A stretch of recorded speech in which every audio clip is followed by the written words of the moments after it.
رات دن ہمیں سمجھا رہے ہیں۔ تو اگر یہ اولاد نافرمانی کرتی کرتی دنیا سے چلی گئی اور اللہ تبارک و تعالیٰ نے یہ فیصلہ کر دیا کہ ان کی بدعمالیوں کی وجہ سے، ان کی گناہوں کی وجہ سے اور ان کی نافرمانیوں کی وجہ سے اس کو جہنم کے اندر ڈال دیا جائے، تو کون سا ماں باپ ایسا ہے کہ اس کا دل یہ گواہی دے کہ نحمده ونصلي على رسوله الكريم اما بعد فقد قال الله تبارك وتعالى في القرآن المجيد والفرقان الحميد فأعوذ بالله من الشيطان الرجيم بسم الله الرحمن الرحيم قل إن كنتم تحبون الله فاتبعوني يحببكم الله صدق اللہ العظیم۔ قابل صدر اسٹیج پر تشریف فرما علماء کرام و معزز سامعین اعظام، آپ کا یہ جلسہ جو مغرب کے بعد سے شروع ہوا ہے، اور جیسا کہ ابھی آپ حضرات کے سامنے مشفق و مربی میرے مشیر جناب حضرت مولانا سرتاج صاحب وہ بتلا رہے تھے کہ بچوں کے دستار ہوگی اور اس کے بعد دعا ہو جائے گی، تو آپ حضرات اسی طرح سے دل جمی کے ساتھ تشریف رکھے رہیں اور علماء کرام کی باتوں کو اور ان کی نصیحتوں کو سنتے رہے، اور مقصد سننے کا یہی ہونا چاہیے کہ ہم اپنی زندگی پر غور کریں، اپنے حالات پر غور کریں، اور ہمارے شب و روز کس طرح سے گزر رہے ہیں ان پر غور کریں، اور ہمارا معاشرہ کس طرح سے کہاں چل رہا ہے اس کے بارے میں ہمیں غور کرنا ہے، اور ان علماء کرام کی باتوں کو سن کر اس کے اندر ہمیں تبدیلی لانا ہے۔ ابھی آپ حضرات کے سامنے قرآن کریم کی ایک آیت تلاوت کی ہے کہ جس کے اندر اللہ رب العزت نے اپنے آقا نامدار نبی کریم صلی اللہ علیہ وسلم کے بارے میں اور آپ کی فضیلت کے بارے میں قرآن کریم کی اس آیت کے اندر کچھ چیزیں ہمیں بتلائی ہے، سمجھائی ہے۔ آج ہر ایک ایمان والے کی یہ تمنا ہوتی ہے، ہر ایک ایمان والے کی یہ آرزو ہوتی ہے کہ ہم سے اللہ تبارک و تعالی راضی ہو جائے، اور کوئی بھی ہمارا بہانہ ہو، کوئی بھی طریقہ ہو، اور اس طریقے سے اللہ رب العزت ہم سے راضی ہو جائے، اللہ رب العزت ہم سے محبت کرنے لگ جائے۔ ہر ایک ایمان والے کی یہی تمنا ہوتی ہے، چاہے وہ نماز پڑھتا ہے تو اس کا مقصد یہی ہوتا ہے کہ میری نماز کے ذریعے سے اللہ تبارک و تعالی راضی ہو جائے، قرآن کریم کی تلاوت کرتا ہے اس کا مقصد یہی ہوتا ہے کہ میرے قرآن کریم کی تلاوت سے میرا رب مجھ سے راضی ہو جائے، اور اسی طرح سے ہم ذکر و اذکار کرتے ہیں، تسبیحات پڑھتے ہیں، ان کا مقصد یہی ہوتا ہے کہ ہم سے ہمارا رب راضی ہو جائے۔ ہم سب کا ایک مقصد ہوتا ہے، ایمان والے کی یہ تمنا ہوتی ہے کہ ہم سے ہمارا رب راضی ہو جائے، اور اللہ تبارک و تعالی نے قرآن کریم کے اندر فرمایا، آقا نامدار نبی کریم صلی اللہ علیہ وسلم کے ذریعے سے اس امت محمدیہ کو بتلایا کہ اے امت محمدیہ، اگر آپ اللہ تبارک و تعالی کی محبت چاہتے ہو، اگر آپ کے دل کے اندر یہ تمنا ہے کہ اللہ تبارک و تعالی آپ سے محبت کرنے والے بن جائیں، اللہ تبارک و تعالی آپ سے راضی ہو جائیں، اور جب اللہ تبارک و تعالی کے سامنے آپ ہاتھ اٹھائیں، اللہ تبارک و تعالی آپ کی دعاؤں کو قبول کر لیں، آپ کی تمناؤں کو پورا کر لیں تو آپ کو ایک کام کرنا پڑے گا جو اللہ تبارک و تعالیٰ نے قرآن کریم کے اندر فرمایا فاتبعونی، یعنی میری اتباع کرنی ہے۔ اتباع کس کی کرنی ہے؟ آقا نامدار نبی کریم صلی اللہ علیہ وسلم کی اتباع کرنی ہے۔ اگر ہم نے نبی کی اتباع کر لی، اگر ہم نے نبی کے طریقے کو اپنا لیا،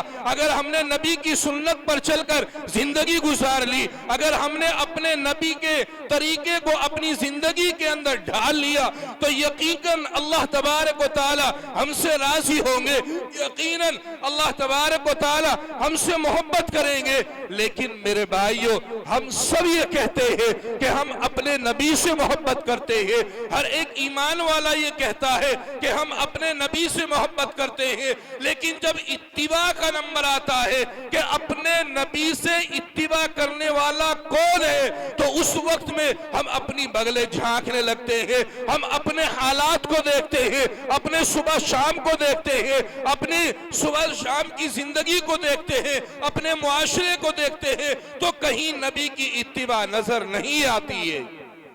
ہمارے نوجوان کہ جب ان سے کہا جائے، معلوم کیا جائے کہ آپ نبی سے کتنی محبت کرتے ہیں، تو تمام نوجوان ہاتھ اٹھائیں گے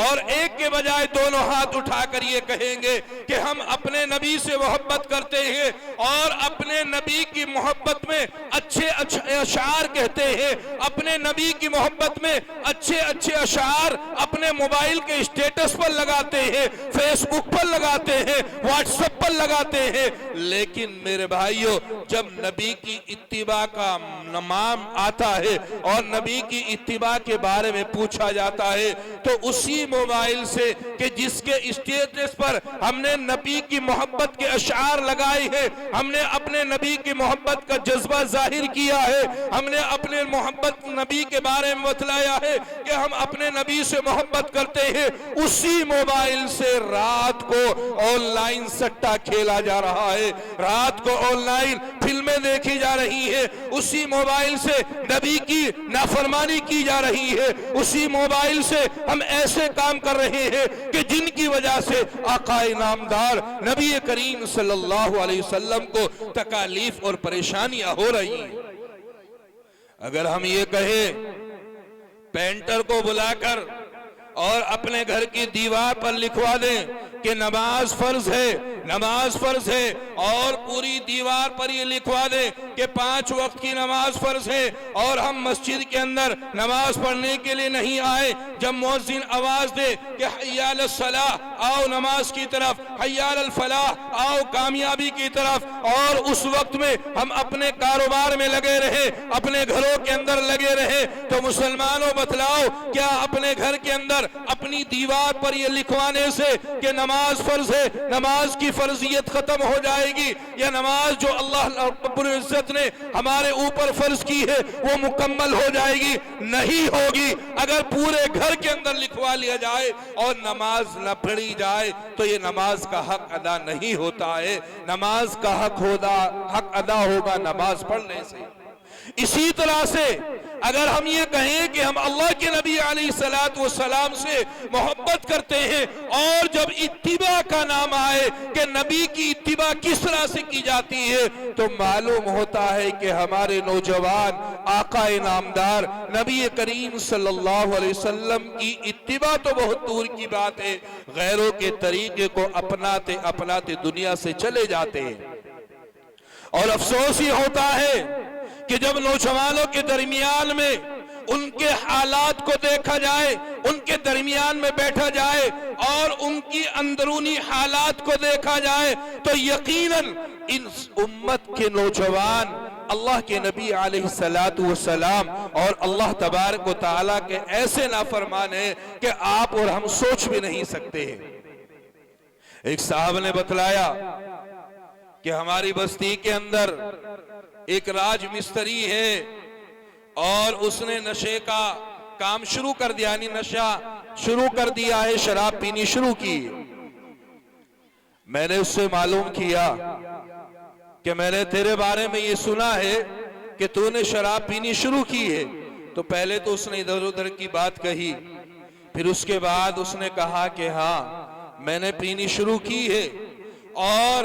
میں نے اس سے معلوم کیا کہ کیا وجہ ہے. پہلے اس کام کو نہیں کیا کرتا تھا, اب یہ کام کس لیے شروع کیا ہے. تو میرے بھائیو سنیے اس کے کیا الفاظ ہے اور کس حد تک وہ پہنچا ہوا ہے. اس کے اندرونی حالات کو جب دیکھا گیا, اس کے اندرونی حالات کو جب نکالا گیا, تو اس نے کہا کہ میرے گردے کے اندر پتھری ہے اور ایک ڈاکٹر نے مجھے مشورہ دیا ہے کہ اگر تو نے شراب کا سیون کر لیا, شراب پی لی, تو تیرے گردے سے پتھری نکل جائے گی. اور ڈاکٹر نے مجھے یہ مشورہ دیا ہے کہ اگر تو نے اپنے گھر کے بچوں کو, اپنی بیوی کو پلا دی تو کبھی پتھری نہیں ہوگی. تو میں نے اپنے بچوں کو بھی شراب پلائی ہے, اپنی بیوی کو بھی شراب پلائی ہے. یہ حالت ہے مسلمانوں کی, یہ حالت ہے اللہ کے نبی علیہ السلام کے ماننے والوں کی, یہ حالت ہے ان مسلمانوں کی کہ جو یہ کہتے ہیں کہ ہم نبی سے محبت کرنے والے ہیں,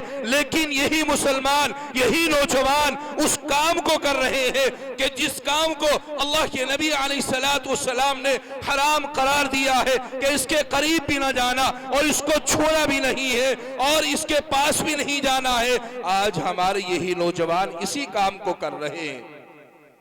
اور اتنا ہی نہیں, ہمارے علماء کرام یہاں تشریف رکھتے ہیں جن میں سر فہرست مبلغ اعظم حضرت مولانا محمد یامین صاحب, کہ جن کے دل کے اندر ایک کڑن ہے کہ ہماری نوجوان نسلیں سدھر جائے, اور بہت بڑے بڑے پروگرام ہر ایک بستی کے اندر جا کر اصلاح معاشرے کے کیے, سمجھایا کہ قوم صحیح راستے پر آ جائے. ان حضرات کے آپ تجربات دیکھیں, مشاہدات دیکھیں, ایسے ایسے حالات ہمارے سامنے آئیں گے کہ ہم یقین نہیں کر سکتے. مسلم اکثریت کوئی بستی اگر ہو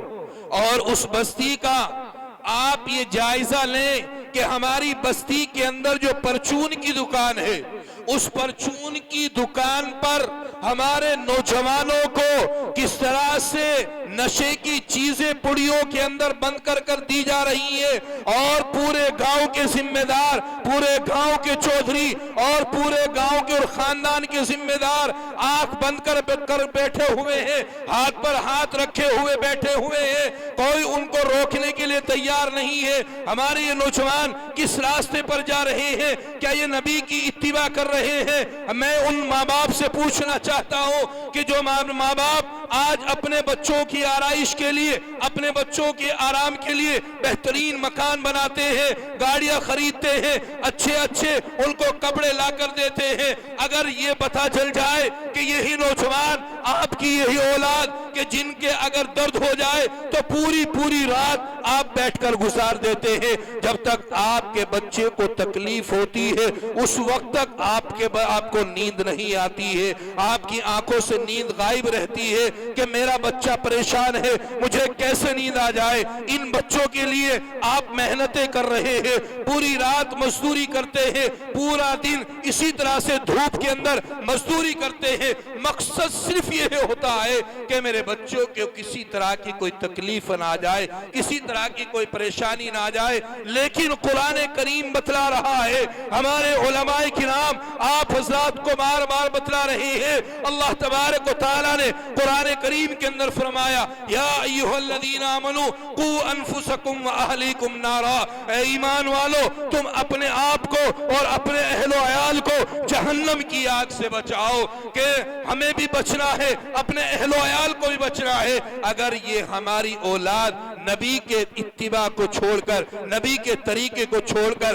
غیروں کے طریقے پر چلتی رہی, تو قرآن کی یہ آیت اور ہمارے علماء کرام جو ہمیں خبر دے رہے ہیں, ہمیں بتلا رہے ہیں, قرآن و حدیث کی روشنی میں رات دن ہمیں سمجھا رہے ہیں, تو اگر یہ اولاد نافرمانی کرتی کرتی دنیا سے چلی گئی اور اللہ تبارک و تعالی نے یہ فیصلہ کر دیا کہ ان کی بدعمالی نافرمانیوں کی وجہ سے، ان کی گناہوں کی وجہ سے اور ان کی نافرمانیوں کی وجہ سے اس کو جہنم کے اندر ڈال دیا جائے، تو کون سا ماں باپ ایسا ہے کہ اس کا دل یہ گواہی دے کہ میری اولاد جہنم کی آگ کو برداشت کر لے؟ جب یہ دنیا کی آگ اور یہاں کی تپش اور یہاں کی دھوپ آپ اپنی اولاد کو برداشت کرنے کے لیے تیار نہیں ہے، تو جہنم کی آگ کو کس طرح سے برداشت کر پائیں گے؟ اس کے بارے میں ذرا ہمیں سوچنا چاہیے۔ میرے بھائیوں، ہونا تو یہ چاہیے تھا کہ جیسے صحابہ کرام اللہ کے نبی علیہ السلام کی اتباع کیا کرتے تھے، آپ حضرات نے بارہا سنا ہوگا کہ جس وقت میں یہ حکم آیا اور یہ آیت نازل ہوئی، وہی آئی اللہ کے نبی علیہ السلام کے پاس میں کہ شراب کو چھونا، شراب کا کاروبار کرنا، شراب کو لکھنے والا اور شراب کا کسی بھی طرح کا کوئی کاروبار ہو وہ بالکل حرام ہے، قطعاً حرام ہے۔ اور حضرت عثمان غنی رضی اللہ تعالیٰ عنہ تجارتی قافلہ لے کر آ رہے تھے، اور جیسے ہی راستے میں معلوم ہوا کہ اللہ کے نبی علیہ السلام پر وہی آئی ہے، اللہ تبارک و تعالیٰ کا حکم آیا ہے اور ہمارے نبی نے ہمیں یہ خبر دی ہے کہ اب شراب کا کاروبار حرام ہے، شراب کو چھونا حرام ہے، شراب کا کسی بھی طرح سے فائدہ اٹھانا ناجائز اور حرام ہے۔ ہونا تو یہ چاہیے تھا، اور شریعت بھی اجازت دے رہی تھی کہ جو مال خرید لیا ہے اس سے نفع لے لیا جائے، لیکن قربان جائے صحابہ کرام پر، قربان جائیے حضرت عثمان رضی اللہ تعالیٰ عنہ پر جیسے ہی یہ معلوم ہوا فوراً اپنی تمام شراب کے مٹکوں کو پھوڑ دیا اور یہ کہا کہ جب نبی کا پیغام آ گیا، جب اللہ تبارک و تعالیٰ کا حکم آ گیا، جب میرے نبی نے بتلا دیا کہ اب شراب کا کاروبار حرام ہے، شراب کو لادنا حرام ہے، شراب سے نفع اٹھانا حرام ہے، تو اب ہم اس کو ہاتھ بھی نہیں لگائیں گے، چاہے کتنا بھی نقصان ہو جائے، چاہے تجارت کے اندر کتنا بھی نقصان اٹھانا پڑے۔ یہ صحابہ کرام تھے کہ جب اللہ کے نبی علیہ السلام کا کوئی حکم آتا تھا تو فوراً اس پر جان دینے کے لیے تیار ہو جایا کرتے تھے۔ اللہ کے نبی علیہ السلام کس طرح سے چلتے تھے، صحابہ کرام اس کو دیکھتے تھے، جہاں اللہ کے نبی علیہ السلام قدم رکھتے تھے صحابہ کرام وہی قدم رکھتے تھے، جس طرح سے اللہ کے نبی علیہ السلام چلا کرتے تھے اسی طرح سے صحابہ کرام بھی چلا کرتے تھے۔ آپ حضرات نے سنا ہوگا کہ ایک حبشی صحابی ہے اور ان کے بال گھنگرالے ہیں، بیچ کی مانگ نہیں نکلتی ہے، اللہ کے نبی علیہ السلام بیچ کی مانگ نکالتے تھے، اور اللہ کے نبی علیہ السلام کی اتباع کرنے کے لیے جب بیچ کی مانگ نکالتے ہیں تو گھنگرالے بال ہے، اس کی وجہ سے مانگ نہیں نکل رہی ہے، اور یہ سوچتے سوچتے ایک سلاخ کو آگ کے اندر ڈالا، جب وہ گرم ہو گئی اور اس کو وہ سرخ ہو گئی، اس کو اٹھایا اپنے سر پر لگایا، اپنے سر کو جلا لیا۔ اللہ کے نبی علیہ السلام کو معلوم ہوا، بلایا کہ تم نے کیا کیا، تو کہا کہ اگر میرے سر پر زخم لگ جائے گا یہ تو ٹھیک ہو جائے گا، لیکن اس زخم کی وجہ سے میرے نبی کی اتباع ہو جائے گی، میرے نبی کی مانگ کی طرح میرے سر کے اندر مانگ نکل جائے گی۔ یہ قربانیاں تھی صحابہ کرام کی، اور آج ہم اللہ کے نبی علیہ السلام کی اتباع نہیں کرتے ہیں، اللہ کے نبی علیہ السلام کے طریقے کو نہیں اپناتے ہیں۔ تو میرے بھائیوں یاد رکھنا چاہیے، اگر اسی طرح سے ہم نافرمانی کرتے رہے اور اسی طرح سے آقا نامدار نبی کریم صلی اللہ علیہ وسلم کی نافرمانی کرتے رہے، غیروں کے طریقے پر چلتے رہے اور اپنی اولاد کو اللہ کے نبی علیہ السلام کی محبت کو نہیں سکھایا، اپنی اولاد کے ذہنوں کے اندر، دلوں کے اندر اپنے نبی کی محبت کو نہیں بسایا، اللہ کے نبی علیہ السلام کی اتباع پر اگر ہم نے اپنے گھر کو نہیں چلایا، اپنے خاندان کو نہیں چلایا، اپنے معاشرے کو نہیں چلایا، تو اللہ تبارک و تعالیٰ کی طرف سے پریشانیاں آئیں گی، اللہ تبارک و تعالیٰ کی طرف سے پکڑ آئے گی، اللہ تبارک و تعالیٰ ہم سے ناراض ہو جائیں گے، اور اس طرح سے اللہ تبارک و تعالیٰ ہم سے راضی ہونے والے نہیں ہے، اور پھر اس کے بعد پریشانیاں ہمارے گھروں کے اندر، پریشانیاں ہمارے پیچھے لگی ہوئی رہیں گی، اور ان پریشانیوں سے پیچھا چھٹنے والا نہیں ہے۔ بہرحال بس مقصد یہ ہے اور کہنے کا مطلب یہ ہے